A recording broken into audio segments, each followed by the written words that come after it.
Alors c'est le grand retour de Adam Neumann, le cofondateur de WeWork. Visiblement, Adam Neumann, son cofondateur, son fondateur originel, cherche à racheter les actifs de WeWork. Il y a une information qui a fuité qui montre que les avocats de Adam Neumann auraient envoyé une lettre à WeWork la semaine dernière, disant qu'il cherchait à racheter la société. Bon, on rappelle que Neumann, il avait levé des milliards de dollars, notamment auprès de SoftBank, dont on a parlé tout à l'heure, et qu'il avait dû quitter son poste de CEO en 2019 parce que il avait essayé de faire rentrer WeWork en bourse, on s'en rappelle, et ça avait été une catastrophe absolue. La tentative avait échoué et du coup, il avait été obligé de démissionner. Mais bon, dans la Silicon Valley, il en faut beaucoup plus pour décourager l'ami Adam, qui peut-être est inspiré de Donald Trump. Je parle de Donald Trump parce qu'on est sur le marché de l'immobilier, que c'est un secteur que Donald Trump connaît bien. Et le marché de l'immobilier, c'est un marché qui est tellement endetté et qui est tellement cyclique que, en gros, ce que je lisais dans la presse, c'était que bon, c'est normal de faire faillite, quoi. Grosso modo, c'est que ça se passe très souvent. On lance des projets immobiliers, il y en a qui marchent, c'est un peu le spaghetti contre le mur. Il y en a qui restent collés, il y en a d'autres qui se cassent la gueule. En fait, c'est pas très grave, quoi. Et visiblement, c'est ce qui se passe là, c'est-à-dire que Adam Neumann, il a essayé de lancer WeWork, ça a pas marché.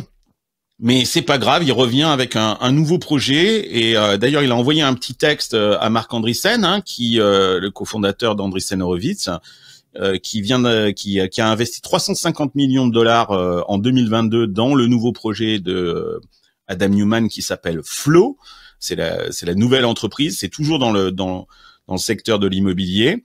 Alors on sait pas trop ce que c'est que Flow, quoi, en fait, mais c'est visiblement une start-up de location d'appartements qui, je cite, entend donner aux locataires un sentiment de sécurité, de communauté et de véritable propriété. Bon, alors là, on est dans de la flûte à bec et de la flûte de Pan. On ne sait pas exactement de ce dont il s'agit, mais quand on commence à décortiquer, et il avait dit, Adam Neumann, avec mon nouveau projet Flow, WeWork sera soit un partenaire, soit un ennemi. C'est ce qu'il avait dit. Donc on comprend pas trop ce qu'il essaye de faire avec Flow, mais en tout cas WeWork est au milieu de son chemin et il a 350 millions de dollars et maintenant il essaye de racheter WeWork. Il y a un peu de software comme ça par-dessus aussi, tu vois. Il dit Flow, il y a de l'appartement, de la location et puis il y a un software unificateur magnifique qui permet de justifier le multiple. Voilà. Ouais. Moi je pense que ce qu'il essaye de faire avec Flow, ce qui est assez intéressant, c'est que une des visions de ce que je comprends, c'est que il pense que le retour au bureau ne va pas avoir lieu. Et je pense qu'il essaye de créer des lieux de vie qui combinent à la fois vie et travail. Ce qui est pas forcément débile, je trouve, personnellement. C'est-à-dire aujourd'hui, qu'est-ce qui se passe? Les gens, en tout cas ici dans la Silicon Valley, les gens ne veulent pas retourner au bureau. Okay. Mais en même temps, bosser chez soi, c'est quand même super chiant. Donc, what if, dans le même building, j'ai mon appartement et un lieu de travail dans le même building, où grosso modo, je peux sortir de chez moi et aller me mettre dans un espace de travail collaboratif à 3 étages en dessous. Moi, c'est ce que je comprends en lisant entre les lignes du projet Flow de ce qu'il essaye de faire. Carlos, je suis complètement d'accord avec toi, sauf que oui. Ça fait 2 ans qu'il a commencé la boîte techniquement. Il a levé 350 millions. Il devait sortir le website, le business plan, etc. en 2023. On il n'y a pas de website. Aujourd'hui, il y a rien. Il y a rien. On est 2 ans, 350 millions et toujours rien. Donc, c'est un peu flou, son flow. Ouais, c'est exactement. C'est très flou, le flow, là. Ouais. Par contre, alors moi, le flow, j'avoue que l'histoire de voir ton appart dans le même immeuble où tu travailles, je suis pas tellement fan, sachant que Pourquoi au final, si je veux travailler de la maison, voilà, je me connecte sur Zoom ou quoi que ce soit et tu connectes en digital, tu utilises tu chat, Zoom et autres et voilà, tu as ton espace de travail digital. Et si je veux aller travailler dans un bureau, je vais soit à mon bureau qui est à 25 minutes d'ici, soit je vais dans un coffee shop pas loin, à 5 minutes d'ici, je me mets à une table, j'ai un mec qui me sert du café et c'est super sympa, j'ai plein de gens autour de moi. Ouais, mais il élimine juste ces 25 minutes, là. Ouais, mais bon, de là à se dire, ok, je vais aller acheter un appart dans un gros immeuble où t'as un coffee shop en bas et c'est pour ça que je vais acheter mon appart et déménager de ma famille, mais j'y crois pas trop. Je crois qu'on fait largement le boulot d'Adam Newman en même débattant du sujet parce que globalement, il a rien annoncé, il a rien fait. Et c'est quelqu'un qui a comme track record d'avoir fait investir 16 milliards 45 minutes à SoftBank pour le tourner. On revient à un premier épisode de Silicon Carnet qu'on avait fait, c'était comment transformer 16 milliards en 8 milliards. Pour info, aujourd'hui, ça vaut moins d'1 milliard. Donc, c'est pas mal. Moi, je trouve ça quand même attention, très fort. par contre, Flow sa valo de Flow est à plus de 1 milliard. Donc, on est déjà une unicorn sans avoir launché le business. Il y a même pas de site web, effectivement, quoi, en fait. Les billion dollar company. Il est trop fort. C'est quand même, fallait payer l'entretien du jet c'était vraiment du grand n'importe quoi de la Silicon Valley. Là, on est il fallait payer l'entretien du jet privé, donc fallait faire quelque chose. Voilà, donc Flow. Voilà. Non, mais c'est une histoire de film à l'américaine au final. C'est tu vois un mec c'est le héros américain qui arrive, qui crée son truc, c'est incroyable, etc. Puis la chute qui est absolument incroyable à voir. Et puis maintenant, le businessman revient, le retour du héros. Qui revient et qui se dit bon finalement c'était pas mal cette boîte, je vais la racheter, mais sauf que je vais la racheter beaucoup moins cher que ce que ça valait à l'époque. Tu vois, il y a beaucoup de gens qui critiquent Newman, etc. Est-ce que vraiment c'était lui derrière la chute de WeWork? Est-ce que c'était ses équipes aussi qui n'étaient pas forcément les meilleures? Je pense qu'on n'est jamais seul dans une chute ni dans un succès. Et donc au final tu te dis bon le mec il est quand même assez bon parce que là s'il rachète WeWork pas cher, et puis qu'entre temps, il sait toutes les erreurs qui ont été faites. C'est probablement le seul mec qui sait remettre WeWork vers le droit chemin, parce qu'en fait, les erreurs, ils les connaissent. Donc, il sait maintenant quoi éviter et quoi faire. Vous l'avez déjà rencontré, vous, Adam Newman? Non. Moi, je l'ai rencontré une fois. C'est un mec hallucinant. Il a un charisme incroyable. Ce mec rentre dans une salle, tu ne vois que lui. Et il a une capacité de persuasion, il parle super bien, t'as envie d'être pote immédiatement avec lui, c'est assez hallucinant. Le mec est assez incroyable. Moi j'ai eu une expérience, je discutais peut-être 5 minutes, quoi, tu vois, avec lui, mais c'était dans le cadre d'une conférence où il venait parler, c'était à l'époque de WeWork. J'avais été scotché par le bonhomme, quoi. Donc je pense que le mec est pas si mauvais que ça, effectivement, malgré le rise and fall de WeWork. Et je suis assez d'accord avec toi, Gary. Je pense que, en fait, je pense pas qu'il soit le seul responsable de la déchéance de WeWork. Je pense que il y a beaucoup de gens qui essayent de faire croire qu'il est complètement taré. Il y a eu ce fameux épisode, cette série sur Netflix. Je sais pas si vous l'avez vu. On sait comment ces documentaires sont construits. Je vous invite aussi à lire ce bouquin Billion Dollar Loser, The Epic Rise and Spectacular Fall of Adam Newman and WeWork.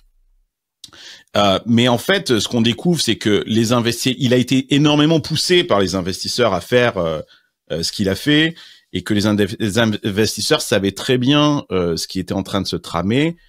Et aujourd'hui, dans ces documentaires, on essaye de le comparer un petit peu à une sorte de Elizabeth Holmes, tu vois, ou un Sam Bankman de chez FTX. Et je suis pas certain que ce soit le même type de personnage. Je sais pas quel est votre avis là-dessus. Je pense, toi, Kevin, tu penses que c'est un connard, toi. Bah, ouais, on avait quand même découvert des trucs dingues au moment du filing pour l'IPO quand même. Oui. Il avait quand même joué contre sa propre boîte. Il avait trademarké la marque WeWork, je sais pas quoi, WeLive, et il a revendé à WeWork sous forme de souscription.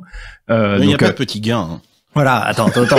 Ensuite, le move vraiment pourri que tout le monde s'accordait à dire, c'était WeWork investissait des sommes gigantesques dans les rénovations et les furnishings de ses bureaux. Des chiffres complètement dingues où des gens qui faisaient ça depuis des années savaient très bien le genre de coût que la moquette pouvait coûter, que les peintures pouvaient coûter, et il fallait pas mettre dans des environnements de bureau des trucs de designers qui coûtaient ça.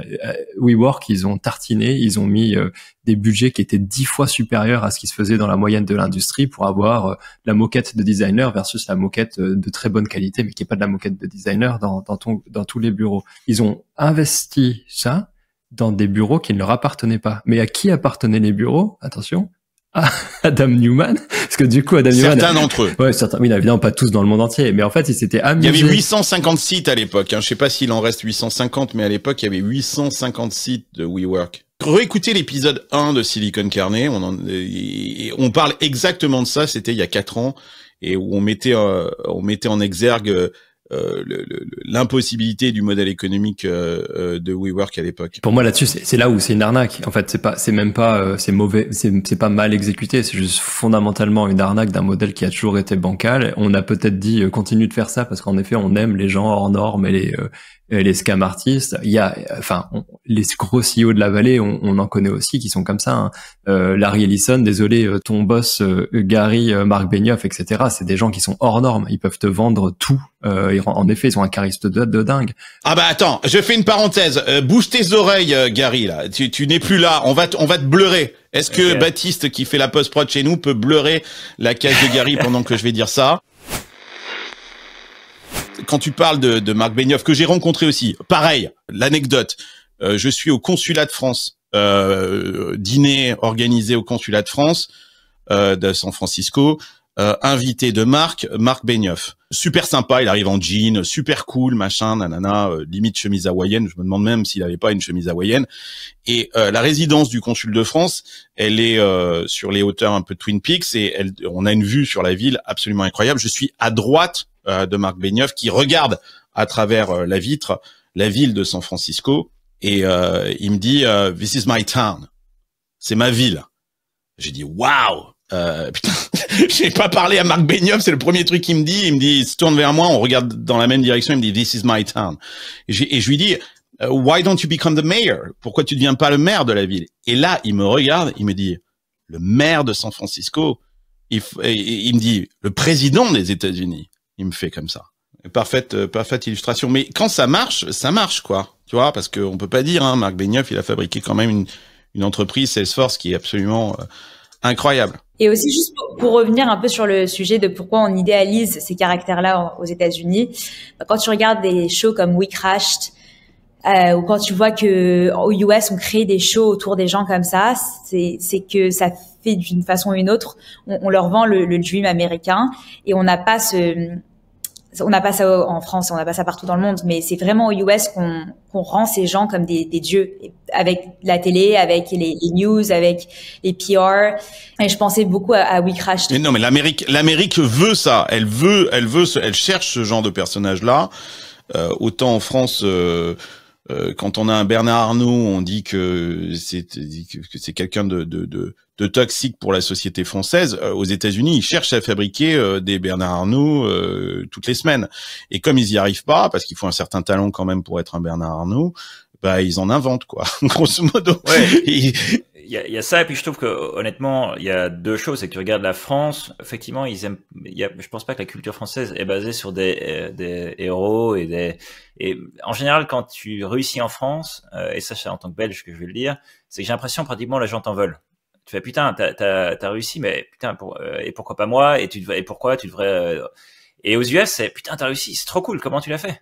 Comment t'as fait? Tu deviens un exemple, parce qu'en fait t'es vraiment con quoi en fait. Donc moi je me suis un peu plus intelligent que toi. Donc si toi t'as réussi en étant si con, ça veut dire que moi potentiellement je peux réussir aussi quoi en fait. Et l'autre truc c'est qu'en fait les Américains, t'as qu'à regarder tous les films américains, il y a toujours le héros et le méchant. C'est du 0 or 1 et ça marche très bien. Et donc quand tu te retrouves avec des CEO de boîtes qui réussissent super, ben hop, t'en fais un héros et ça marche bien pour la culture américaine. Et d'ailleurs dans les films américains, le héros est toujours un mec pas très futé. C'est-à-dire qu'il sort de sa campagne, tu vois, c'est un peu un loser, quoi, en fait. On pensait pas que ce mec-là, les odds étaient un peu contre lui, tu vois. Il de rien. Et en fait, et c'est le rêve américain. Exactement. Et c'est le rêve américain. Tu démarres de rien et tu deviens le héros de l'histoire.